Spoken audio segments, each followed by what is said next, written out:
over the country taking sides. An adult community in Florida is trying to evict a 3-year-old girl. Kimberly Brofman has been living with her grandparents since she was 6 months old, despite rules that prohibit permanent residents under the age of 18 from living in the adult community. Now the Homeowners Association has filed suit. Joining us from Tampa is Kimberly's grandmother, Judy Stotler, and her attorney, Robert Eckert. I want to thank both of you for being with us. And Judy, let me start with you. Which came first? Did you start moving into the house first, or did you already have your granddaughter? Which came first? No, we moved into the house before we had our granddaughter, before Kimberly was even born. And then, unfortunately, your daughter has had some substance abuse problems, correct? And you took her in? Correct, yes. How long had she been with you when people started to complain? Actually, she came to live with us in 2004. It was the summer of 2004 when we first started having a problem with the association. And you knew at that time, didn't you, what the rules were? Did you have to sign something when you first moved in? But before we had Kimberly? Yes. No, we didn't sign anything before we moved in. But yes, I did know what the rules were. But I had no choice but to take our granddaughter in.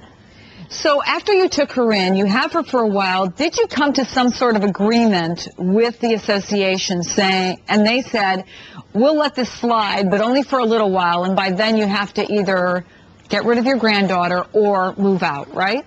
Right. We had mediation, and we were supposed to be out of the home by October 2006.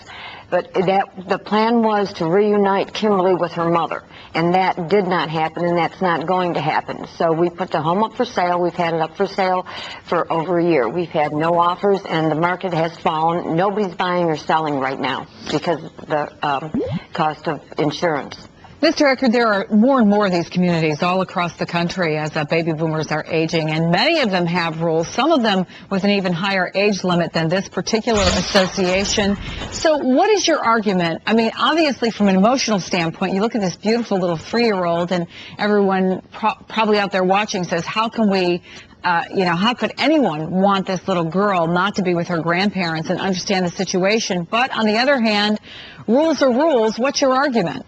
Chris, thank you. There is really no other hand. The best interest of the child is the standard that the Florida court should look at. And in this case here, there are rules, but this was not a situation where Judy had gone out and adopted a girl or had gone out and had a baby. This was thrust upon her to care for her granddaughter, and she has taken that responsibility, and now there's a court order giving her the right to raise her granddaughter. Now, the rules are meant to be modified, and this homeowner association has that right to modify these rules or waive these rules. It's not as if she's not trying to sell her house. She is attempting to do that. But we have to look at whether these restrictions are reasonable under the circumstances. And under these circumstances, they are not reasonable. I guess the alternative that the Homeowners Association wants is for this little girl to be placed in Department of Children Family Custody or foster care custody instead of being with her primary caregivers or grandmothers. And that's just, where has our sense of family and humanity gone in this country? Well, let me play devil's advocate here, because the association isn't saying very much, but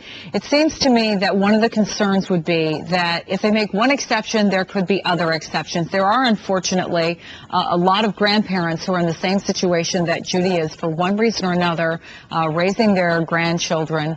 And, maybe they just don't want to start the ball rolling. They say, well, if we make this exception for Judy, next thing you know, we'll have, 10 toddlers or 3 or 4 or 5 teenagers who, unfortunately, for one reason or another, need to live with their grandparents.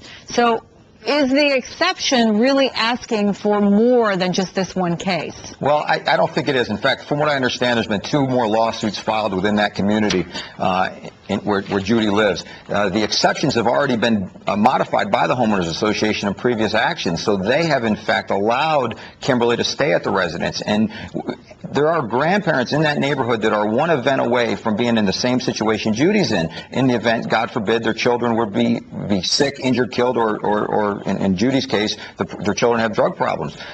So they are allowed to be modified, but look at the balancing of these interests. We have a 3-year-old little girl, but we have this homeowners restriction, which they are attempting to move out of the community. There's no question about what they're trying to do. All right, we want to thank you. Thank you, Judy. Your granddaughter is absolutely beautiful, and we certainly wish you the best. Thank you very much. Thank you, Chris.